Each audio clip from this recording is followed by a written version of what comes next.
let's begin with against covetousness, which I thought was actually really quite good. Yeah. Any thoughts or comments about it? I liked it too. There were two instances that I never heard an explanation that way for two things that we read in the Bible. One was well, first when he said covetousness, then it's not simply being mad for the money and other possessions, wishing to add to what you have no right, but to speak more broadly, it's a desire to have in every transaction more than is due or belong to you. So that was a good starter.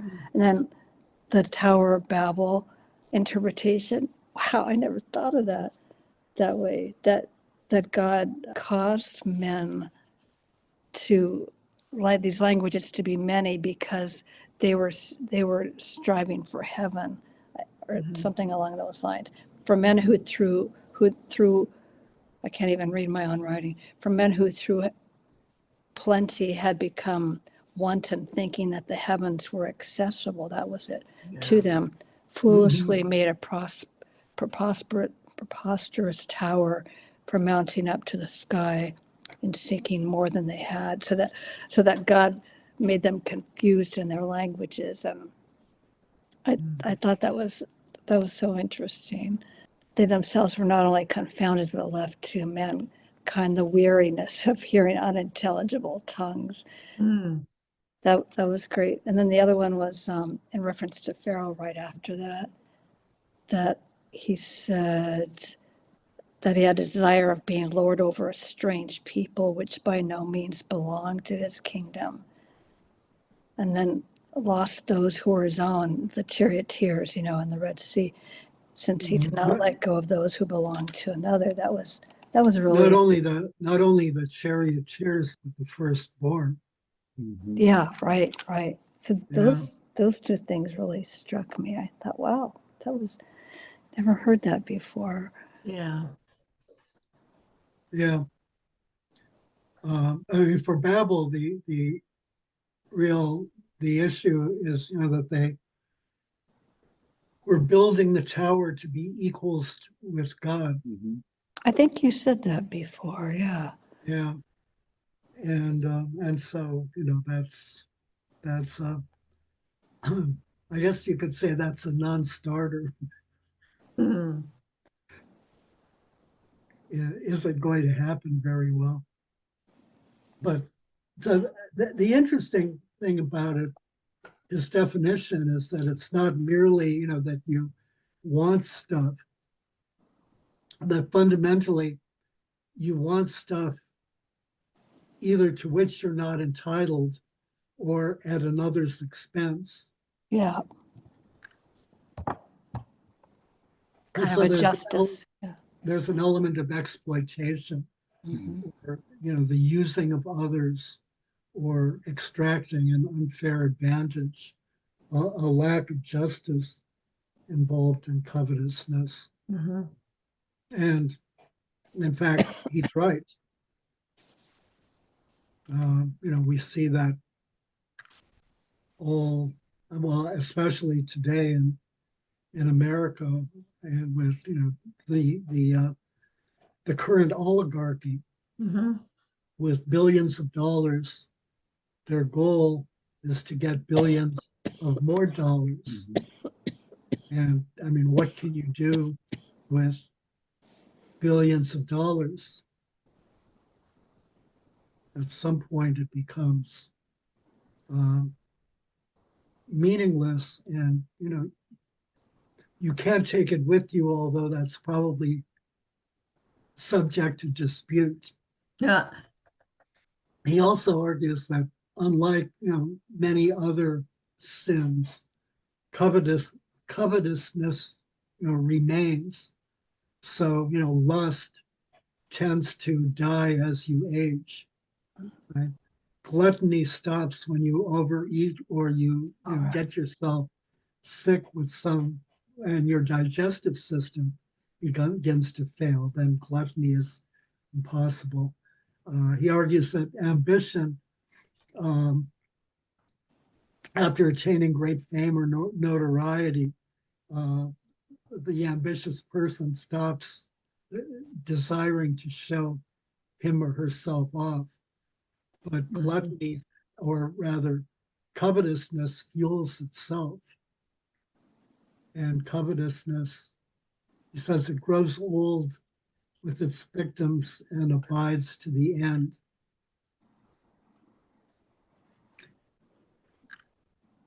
And he's right. Oh yeah, like the guy who made bigger and bigger storehouses for his grain or his goods. Uh-huh. His life was demanded of him that night. Right. He had more grain than he could possibly use, Right. consume. And instead of giving it away or caring for someone else, he just wanted to build bigger barns to store it. He says that covetousness is the mother of inequality, unmerciful, hating mankind, most cruel. On account of it, the life of men is full of inequality. Yeah. Ugh. Which puts people in peril through extreme hunger and want. While they lie down under gilded roofs and live in houses that are like small cities, adorned with sumptuous baths and chambers, and most extensive porches and every kind of extravagance, while others do not have shelters of two boards. Yeah. Jeez. Right. Yeah. Right. All we need is just enough. Just enough. Have you guys noticed, has it been true for you that as getting older, have less of a desire for buying stuff you don't really need? Oh my goodness. Oh, I know. Yeah, I look at stuff that's frayed and think, I can live with this, Yeah, exactly. or I can give things away. Doesn't bother me. Yeah, absolutely. Absolutely. It's kind of a burden, really. After a while, it's like, oh my gosh. There's no room in the closet and no room Exactly. Right. Exactly. The Yeah, covers actually, it's a yeah. huge burden. Yeah. Yeah. Yeah. Much too much Yeah. stuff. That's He, a good attitude. Yeah. he argues that a problem, or underlying covetousness, is that, well, the objects coveted are ends in themselves. So for the guy who was going to die, who was going to build barns, it was the grain that was coveted, and it had no value other than being grain that he coveted. So it was the end. It's not that you can eat the grain or give the grain away and make people happy, or it was the grain is the end in itself, and simply having the grain was. Yeah. And so he identifies that with idolatry, which is a very biblical view. Is everyone familiar with Psalm 115? It's very, very powerful and one of my favorites. Not to us, O Lord, not to us, but to your name give glory, for the sake of your mercy and your faithfulness. Why should the nations say, where is their God? Our God is in the heavens. He does whatever he pleases. Their idols are silver and gold, the work of men's hands. They have mouths but do not speak, eyes but do not see. They have ears but do not hear, noses but do not smell. They have hands but do not feel, feet but do not walk, and they do not make a sound in their throat. Those who make them are like them, so are all who trust in them. And we can stop there, but Yeah. Yeah. so the point here is that idols are the work of human hands. And of course, they're dead, they're powerless. You know, they have absolutely no power whatsoever. But the irony is that in worshiping them, they take over and control the people who made them and worship them. Yeah, they come alive with them, yeah. Yeah. Yeah. So a person made in the image of God becomes dead like the thing they made and they worship. And that's the real tragedy of idolatry. That's why idolatry is such a serious sin, that it's a form, really, I mean, in some sense, it's a form of suicide, that you allow something Or someone. or someone to take you over. And so, you know, I mean, we can see that, you know, very clearly. Like, you know, I mean, say, to be blunt, is Elon Musk living? Mm. No, he's not. He's dead. Is Donald Trump living? He's been taken over by money, by stuff. Mm-hmm. There's no life there.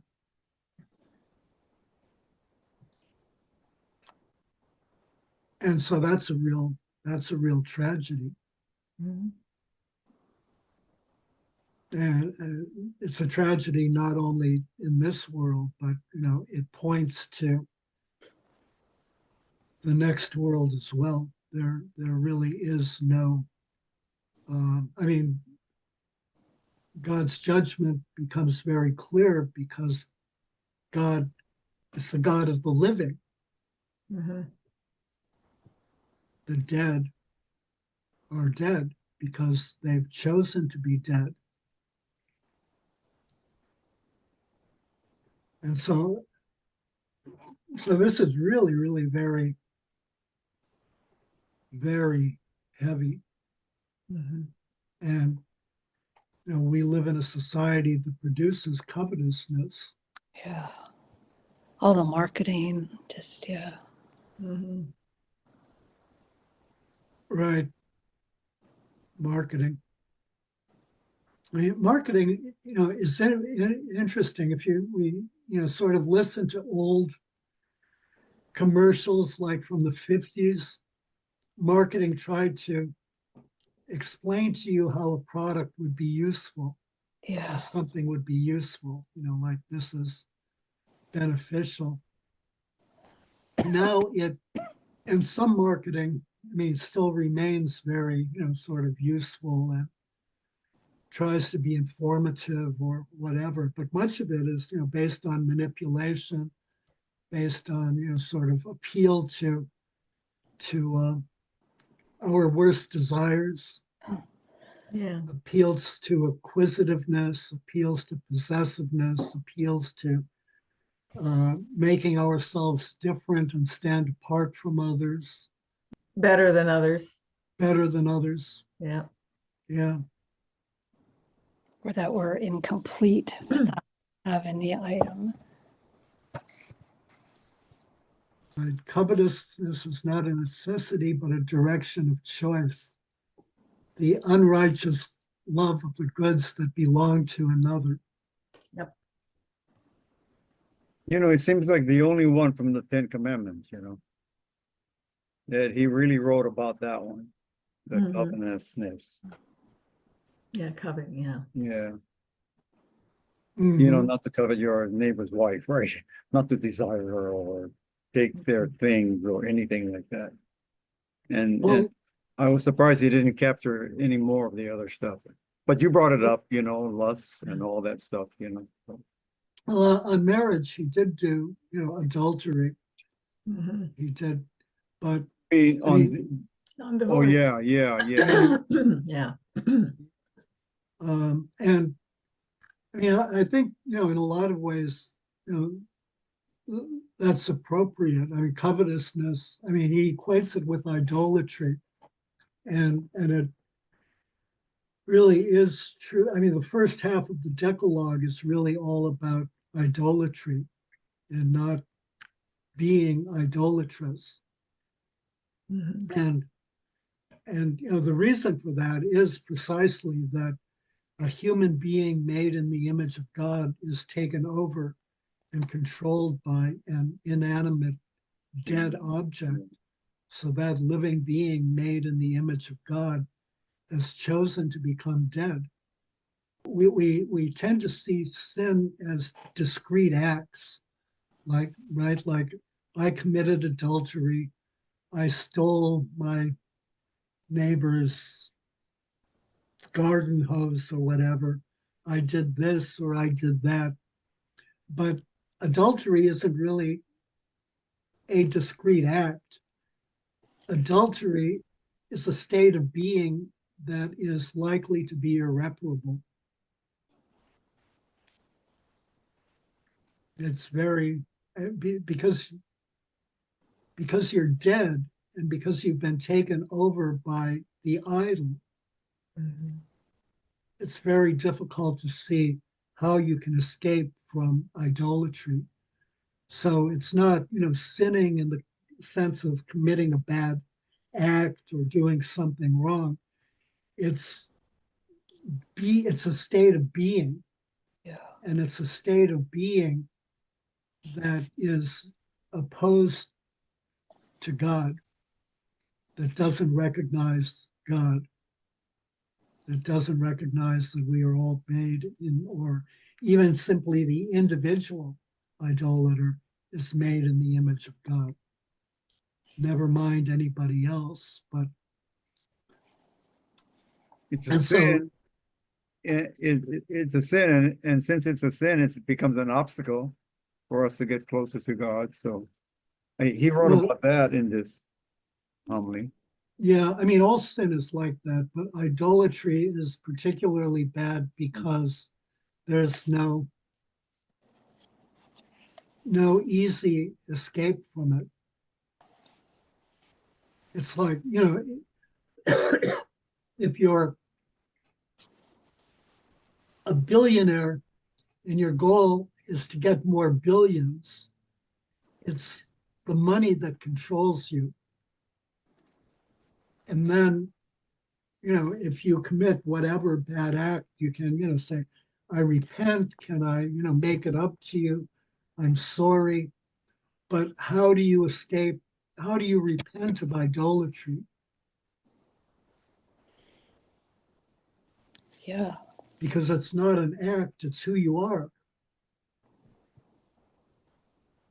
It's not really practical to just say, well, tomorrow I think I won't be an idolater. I don't even know that you have that choice because it's the object of your idolatry that controls you. Mhm. So is money going to tell you, don't want me anymore? Yeah. Boy. I don't know what denomination they were, but some Christian, and they asked me, why do we pray to idols, Yeah. the Virgin Mary and Joseph? And I told them, those aren't idols. Well, why do you pray for them? I said, well, because we believe that the spirit of them can intercede for us to the Lord. Mhm. We believe in intercession. I said, you guys don't believe in intercession. You guys, oh no, we just go directly to the Lord. We got no roundabout ways to get to him. I said, wow, that's good for you. But we believe that, these saints and these people can intercede for us. Well, I mean, it's really no different. So, almost everybody asks friends to pray for them, Yeah. right? I Yeah. mean, that's Yeah. a Protestant thing as well and an evangelical thing as well. Yeah. And you know, asking the saints or the Blessed Mother for intercession is no different. Yeah. It's You know, simply that's a good that explanation. I wish I had known to say something like that to her. it's simply that they're in heaven, or even people in purgatory can pray for you. And so,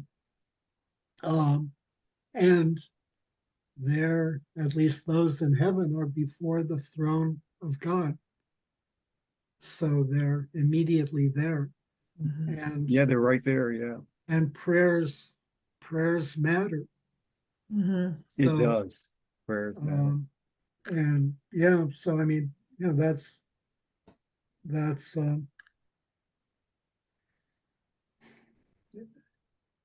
Plus, right. So I so- mean, God is the God of the living.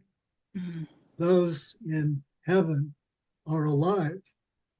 They're alive. Yeah, They're and they're connected to us. yeah. Hebrews talks about, as we run the race, there are we're surrounded by Mhm. a cloud of witnesses who are cheering yes, us on. yeah, So they're there. They want us to succeed, and you can pray to them that they intercede for us. We're not. It's not worshiping them. mm, It's requesting their intercession.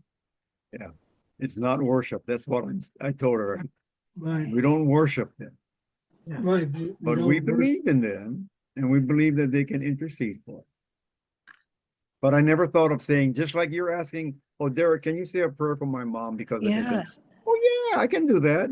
And you're asking me to intercede. But even even better than that.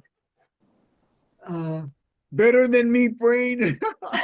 Well, here's the problem. You're asked to pray, and then you forget. Yeah, Right? I gotta write it down in my book. With the best of intentions, we all forget. Forget. Yes, Uh, yes.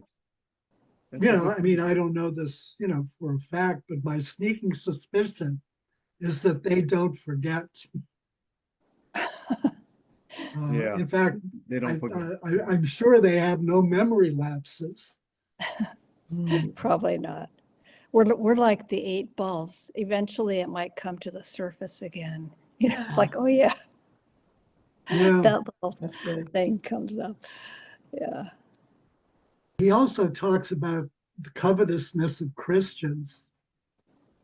He says that at the prospect of wealth, they quickly put off their religion as a garment. And here he also talks about defections from Christianity under Julian the Apostate. We'll think next is Saint Cyril, right? Yeah. So we'll discuss Julian the Apostate a little bit in connection with Saint Cyril of Jerusalem, yeah. right Saint Cyril. Yeah, yeah. Saint Cyril is also one of my all-time favorites, Mm. both as a teacher and a prophet. So putting off their religion as a garment, that's at the prospect of wealth. And so today we have the prosperity gospel, which really, I wouldn't say it melds Christianity and whatever. I think it perverts the gospel in favor of, totally distorts the call of Jesus, totally distorts the meaning of the gospel, turns God into a convenient servant for us, whose purpose is to enrich us. That view is also just so it's a very first world theology. And because it's a first world theology, so it fundamentally means that the poor are simply too stupid to recognize God's purpose and goal. Who And, you is know, too stupid? the poor. Oh, the poor. Okay. Oh boy. So it's a first world theology, and it's one that's also profoundly racist and ethnocentric. Yeah. It's above all a theology for white people. Yeah. Ooh. So that's a real infiltration of covetousness into Christianity. Mhm. And just mind-boggling. Just think of that. The purpose of God is to enrich us. Who is in control here? Me and my desire for wealth or affluence or material comfort or whatever. Just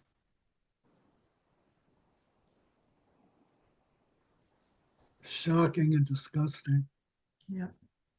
You cannot serve both God and mammon. The prosperity gospel tries to combine them all Mhm. under one nice roof. He also talked about really in the end, the amount of your possessions is the size of your grave. Yeah, exactly. The size of your burial plot. Yeah. Yeah. And that's true. Yeah. Yeah. Somehow many of us miss that, Hmm. but it is true. Yeah. I don't know if I've told you this joke before, and actually it may be a true story, I'm not sure, or an urban legend. So some guy dies and, you know, he has a boatload of money and he's wealthy. And in his will, he demands that his will provides that all of his money should be put in his coffin and buried with him. Oh no. So obviously, and he's married. So obviously, you know, I mean, he's thinking that, you know, in some form, he's going to find a way to take it with him. Oh, Right. So oh boy. funeral comes and his lawyer who executes the will after he's buried goes up to the wife and said, you know, I looked in the coffin. I mean, he had so much money; it should have been, you know, readily apparent, but I didn't see all of his money uh, in the coffin. And his wife said, you know, you're right. There was too much money to fit into his coffin. So I wrote him a Okay. check. Oh, that's That good. is good. That's good. That's That good. is good. And, you know, I mean, actually, you know, if you think you can take it with you, a check should be as good as cash, right? I mean, the banking system should be able to handle that on the other side as much as it can handle your money. Shall we move on to the Festival of the Calends? I Right. think we can. Well, he was comparing, and I had said New Year's festivals Mm-hmm. versus the Epiphany and the Festival of Lights, which would be the Jewish, the Hanukkah. So these were just had nothing to do with God. The way he describes it, it's man, just what an annoying time to live if you had to go through that every year. Sound like totally obnoxious. Worse than the 4th of July, you know, with guns going off during the night or Right. people begging at your door. It just sounds totally annoying. Well, actually, I mean, a good thing I think to do is to sort of abstract, you know, his description of the festival and, you know, kind of examine what is a good festival, what is appropriate behavior at a festival, Mm. and what is not, sort of independently of, the festival itself. So um, so he says a festival must have a distinct objective. Yeah. Mirth must be common to all, not some enjoy themselves while others experience dejection and pain. Yeah. Otherwise, the festival is like war, not a feast. Mhm. And in many ways, those are useful guidelines, Mhm. that a distinct objective, and the enjoyment of the festival should be able to be shared by all. Mhm. Some shouldn't be victimized by it. And victimization, can take a variety of forms. So I mean, in many ways, we can see the commercialization of religious festivals as being, very much the same as, the festival of the Calends. So for example, so he notes how gift giving tends to work its way upward, Hmm. right? Both because it's used for brown nosing and because the people at the top are greedy, right? So what happens? So, his basic argument is that gift giving should be given out of, sort of motives of love, Mhm. motives of compassion, motives of, you know, within the context of a relationship between two people. And instead, it's obligatory, it's expected, it, sort of has to happen. You have to give a gift. That's very much like Christmas, Mhm. not for all gifts, but many gifts, and particularly gifts to family members with whom you don't have a close relationship, are often expected and then not appreciated. Mhm. With that premise of that the festival has to have a distinct object, so I took from that too that it meant that if you don't have a distinct object, then anything and everything goes. All Mhm. behavior that's kind of, when it taken to extreme, is just, there's Mm-hmm. just no call for that. It's a wild free for all. Yeah, And that's so true. yeah, But even if it does have a distinct object, that object can be kind of undermined. So like the Christmas thing, yeah, like or the gift Christmas, thing. um, New Year's Eve is Oh a yeah, um, you know occasion for debauchery yeah, and exactly. drunkenness. I mean, many holidays are occasions for drunkenness. Yeah, Um, New Year's especially. Yeah, New Year's especially, Christmas for sort of. I mean, people often drive themselves into debt Mhm. buying Christmas presents that they can't afford. right. That's in part because they're expected. And so, in a lot of ways, gift giving isn't given out of charity, it's given out of necessity. And Yeah, that's one of the things he criticizes. You have to give, gifts are expected. right. When I was, I mean, it's still true, but it just, when I was young, when I was a kid, it just sort of amazed me. And we lived in, a very poor community. And, for the 4th of July, poor families are buying all of these fireworks and firecrackers. And, I mean, I'm sort of, watching this and thinking, that they barely have food to put on the table. And all of this money is going up in smoke. I mean,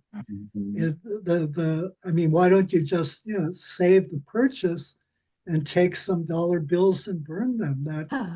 That's a much more efficient, much more efficient thing to do. This is stupid.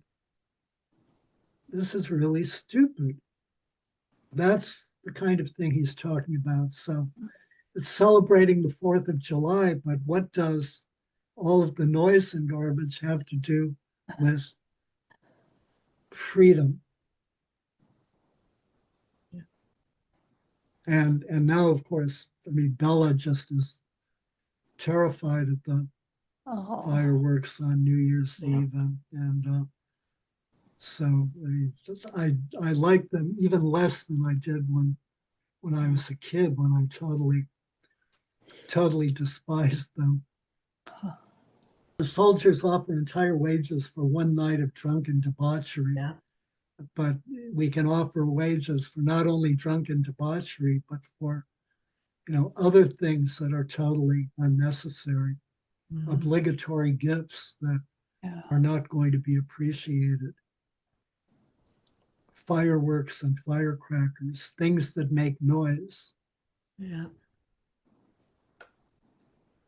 Threats to public safety, which, certainly fireworks and firecrackers do. People get injured every year. Fires get started. Yeah. Also, a kiss is a prelude to a New Year's present. He criticizes, kisses that are mandatory rather than voluntary. Not a free gift since it's given by necessity.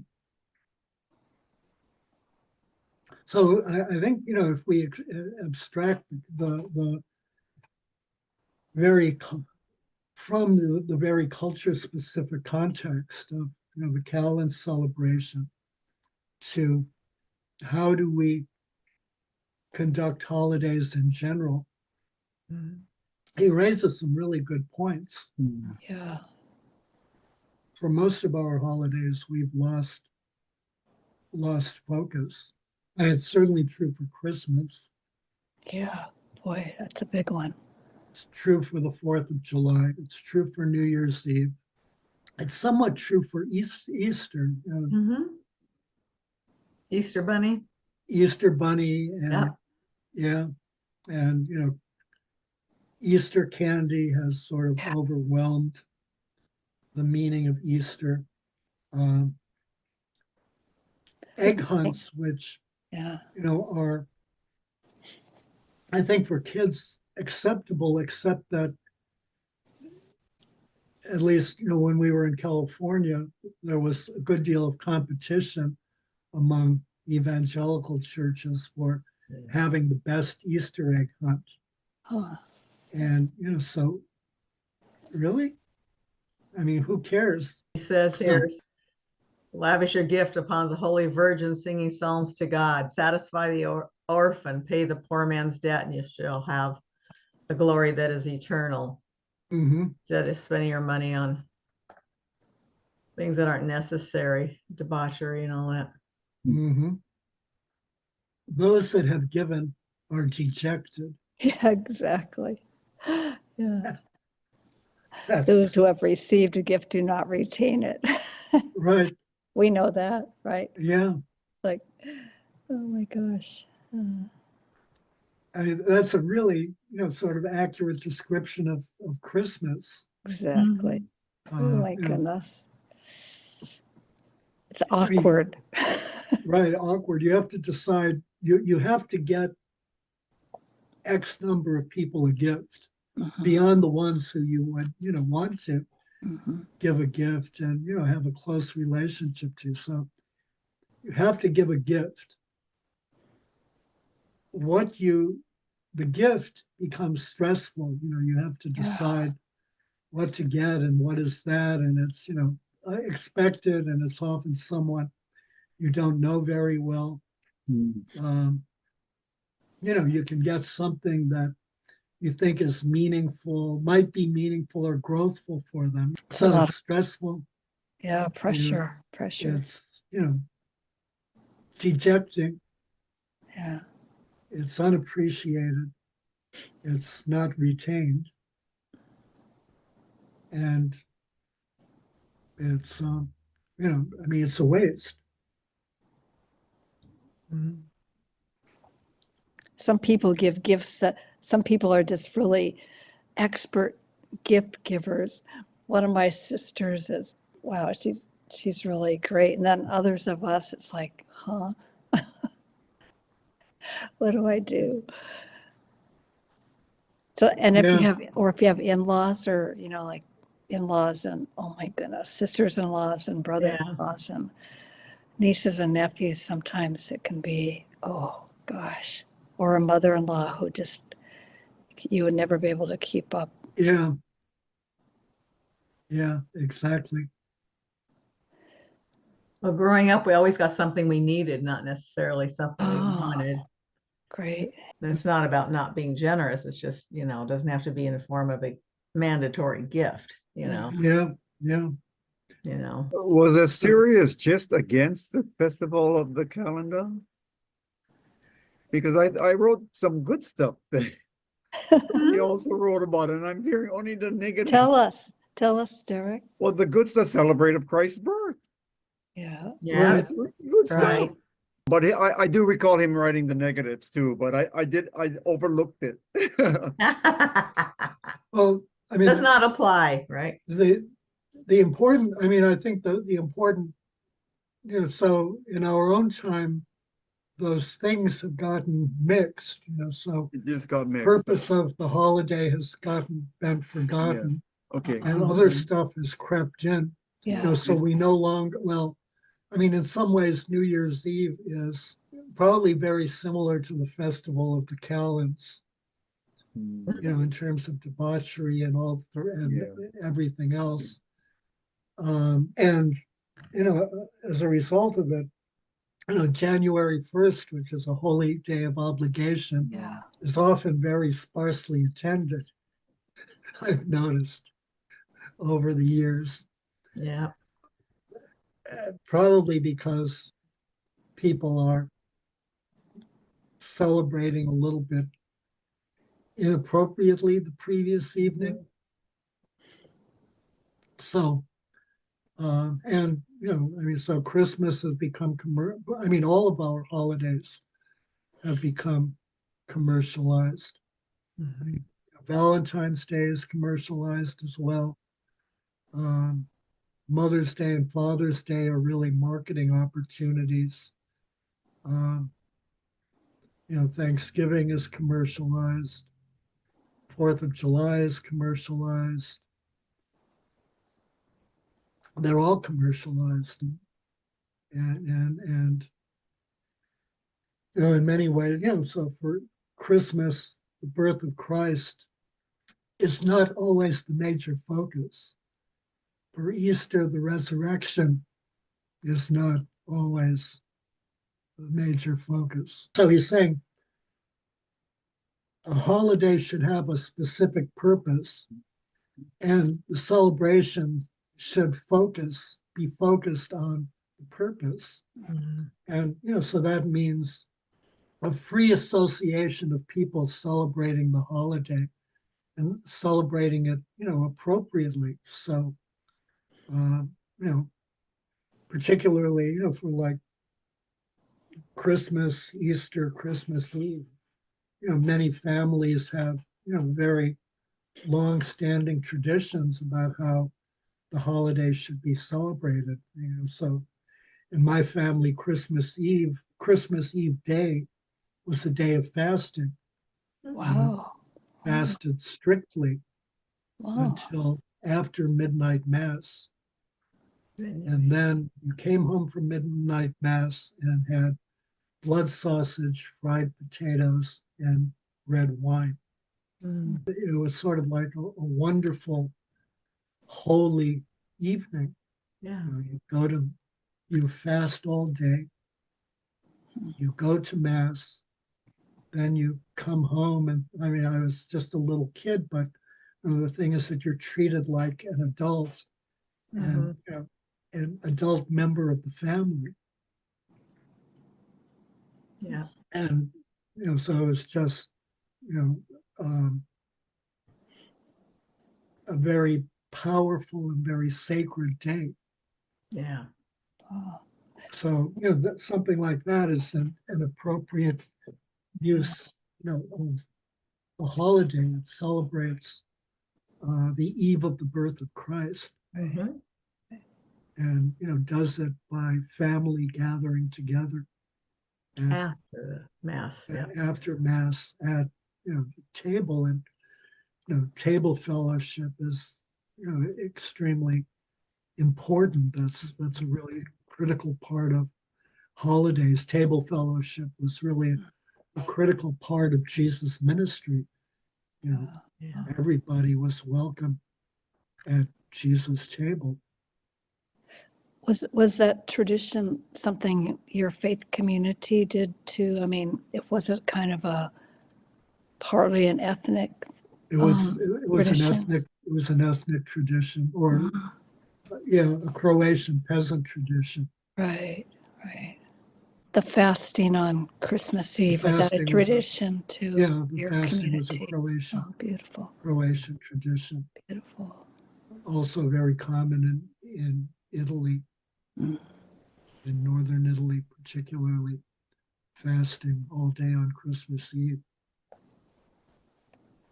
In these times, like the Catholic Church, like we do at St. John Vianney, I mean, we use a lot of the Christmas thing, to provide charity to those in our community, with the giving tree, St. Mhm. Vincent de Paul, and so the homeless gifts. So I think we do a pretty good job of making a good Christmas.